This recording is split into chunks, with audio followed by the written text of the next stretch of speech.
Well, guys, it's taken me a year to get this truck to the point it's at right now. It's only got 1,200 miles on it. I mean, it's about time for an oil change, so that's what I'm doing today. I had to look up the oil specs. Yeah, so this truck's probably about a year old. I've been working on it a little at a time. I got the bumper, Iowa bumper. I had to make custom brackets for it because the factory brackets won't work with this bumper, so I had to make custom brackets for that. They told me, Iowa told me it wasn't going to work or it wouldn't fit. The issue is, yeah, the factory brackets just are not made for that. So I had to fix that. I told them, send me it anyway, I'll make it work. So I made it work, and they actually contacted me, sent me an email, and were interested. We're interested in what I had to do to make it fit, yeah. So that was kind of cool. Actually, the rear bumper is the same company, but it's off a Toyota, because the same company, they do make a bumper for this truck, but they don't make it with the tire carrier. You know, and if you're going to go with oversized tires, you're going to need the tire carrier, so that's why I got that. It's a Toyota bumper off of Tacoma. I had to make brackets for that and modify the existing brackets on the bumper. I just had to cut them down like an inch, I think an inch and a half, to lower it. Otherwise, it wouldn't clear the door when the door opens. So it wasn't that bad. It's just more of a, took a lot of time to figure things out. This swing arm, as you can see, opens way too much. If it should swing out, it will contact the lens there. That's not good. I gotta get a stop on there. I still gotta do that. The bolt pattern is the same as a Toyota, so that was no issue. The plate lights were an issue, because these are for Toyota, and I ordered some aftermarket lights. They're LEDs. Yeah, I gotta cover them up because they're too bright. They shine, they look like reverse lights, backup lights. So that's an issue. I might fix that today too. I got some parts for that. So that's what's going on there. So here's another issue with the tire carrier, the swing arm. It's got a real nice latch, but it does not hold it. It holds it closed, but it does not hold it up and down. So it flops around like that. You need something to hold it down. You can't rely on the weight of the tire to hold it down, because when you go over bumps, it's going to want to bounce back up, right? So it needs something to wedge this way. Yeah, so I like the idea. That's similar to what I did on my Super Duty. Nice latch mechanism. It needs to hold it from doing this, up, down, up, down. What I'm probably gonna have to do temporarily is just wrap a strap around here and strap it down. It's something I gotta work out. I might have to get the welder out and stuff and do something there. Haven't made up my mind yet. So the top there is from Westin. I thought I'd give them a try. It's interesting. They ship it to you. It comes in a flat box and you put it together. You basically have the top, the sides, front and back, and they all interlock and slide together, and you put in a few screws. It's all aluminum, it's insulated, it's kind of neat. Let's see if it stays together, right? It's made out of extruded aluminum, so like the sides slide in the groove, the front and the back, the same thing, and then you put a couple of screws in and you're good to go. It's got some nice clamps that clamp down and use the factory mounting points. It was about $3,000. I think it was worth it. It does not seal very good around here, but oh well. That's something I can work out later. I mean, you can see even the tailgate is not sealed very good. But okay, for now, it'll serve its purpose. I did have to replace the LED brake light because mine never worked. So recently, oh, and it does have rails up there to mount a rack, which is really cool. So I made my own rack out of some unistrut, just bars to go across. Now I can mount things to there like that water tank. I just got that. Water tank's pretty cool. That rack up there, I got it, what, Vevor? It was the right size. Let's get it and mount it up real easy. Perfect. I can throw some firewood or whatever I want up there. It did have to be repainted though, because as soon as it rained, you know, we got a lot of rain last month, I think, it started to rust already. So I had to take it off and retouch it with some Rust-Oleum. So that roof rack I got on eBay. It's just some generic brand. I have no idea what brand it was, and I had to modify the wind deflector up there. It goes across the top. I had to make it bigger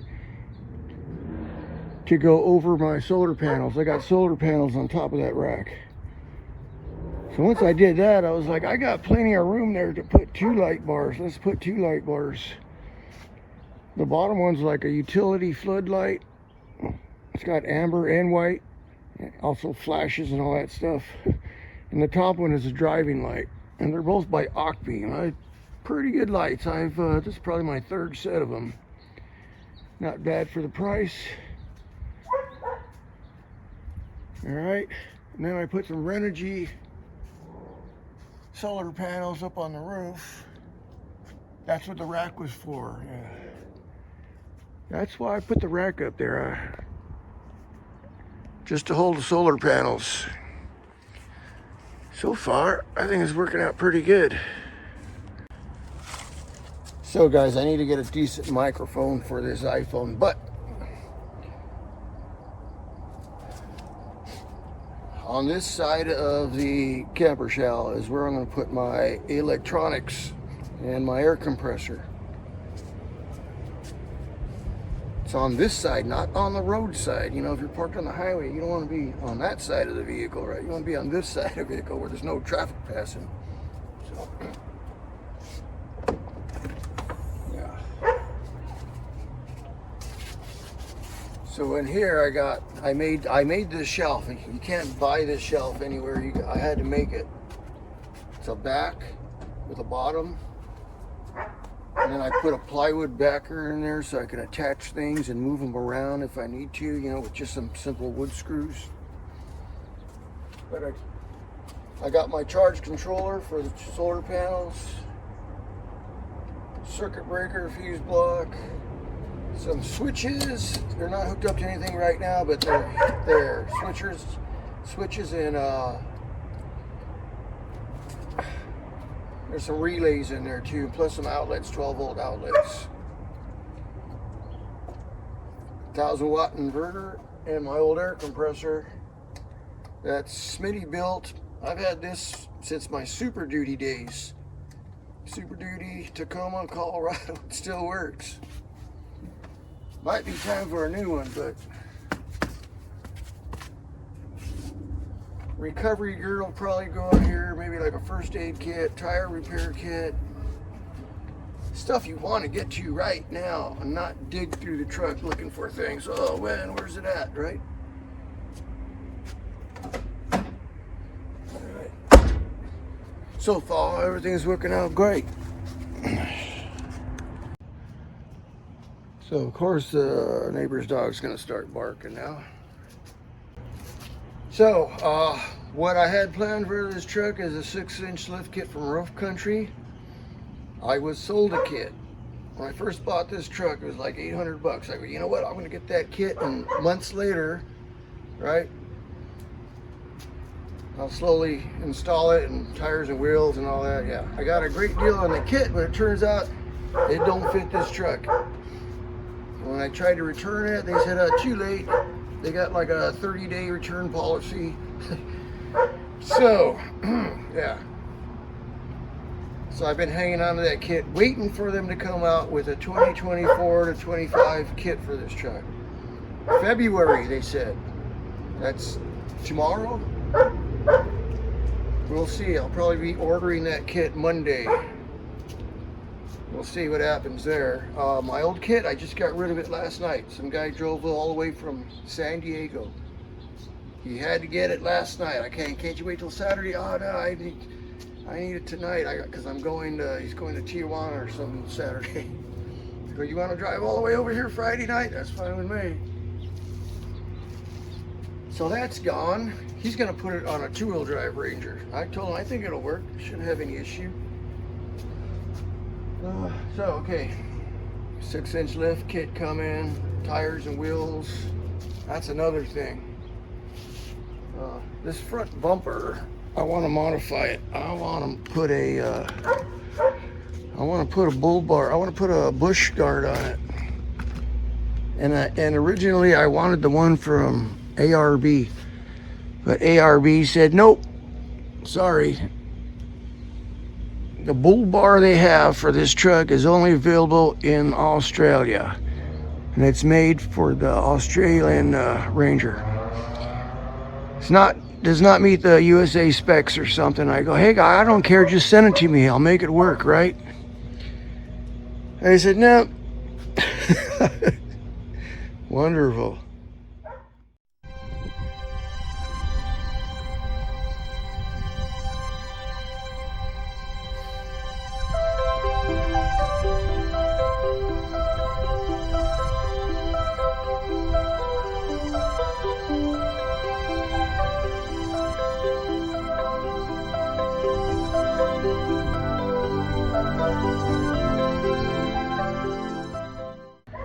So yeah, I think I can make my own.